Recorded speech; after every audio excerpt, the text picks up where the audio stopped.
The Naval Air Facility at the Salton Sea was originally commissioned in 1942 as a seaplane base.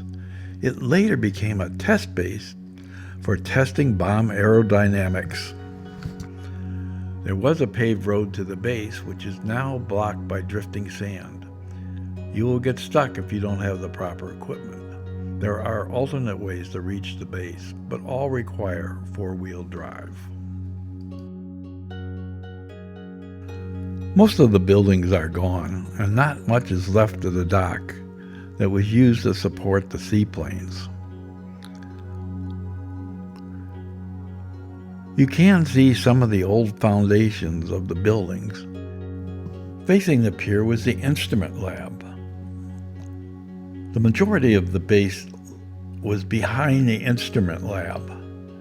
Here's a picture of what the base looked like from the air. The picture's oriented opposite of the video, with the Salton Sea being at the top in the picture and at the bottom in the video.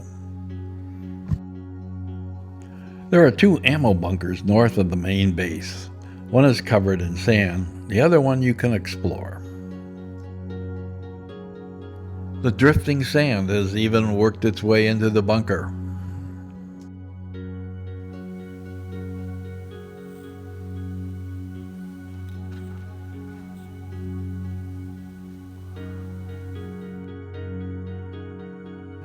Our next stop was a two-story building located at the end of a dirt runway.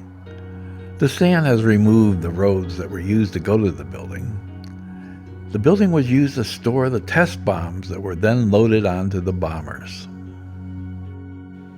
The building is slowly eroding away. Still, it's fun to explore, and even has a good view toward the Salton Sea. Floating targets were set up on the Salton Sea, and once the bombs are loaded, they were off for testing. In 1944 to 45, a series of classified B-29 practice flights were made from Wendover, Utah, to the Salton Sea. At the sea, the crew dropped dummy atomic bombs onto the floating rafts and other targets. Tracking devices on this building evaluated the flight patterns and the accuracy of the bombs.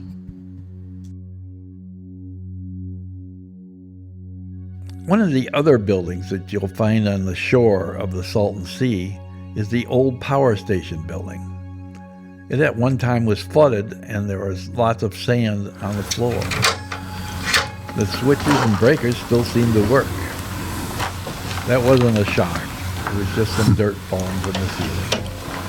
There's even an old boat buried in the sand. It is believed that the seaplanes at the base were the source of the barnacles that live in the Salton Sea today. They can be seen on the pier post in the lower parts of the building on the beach.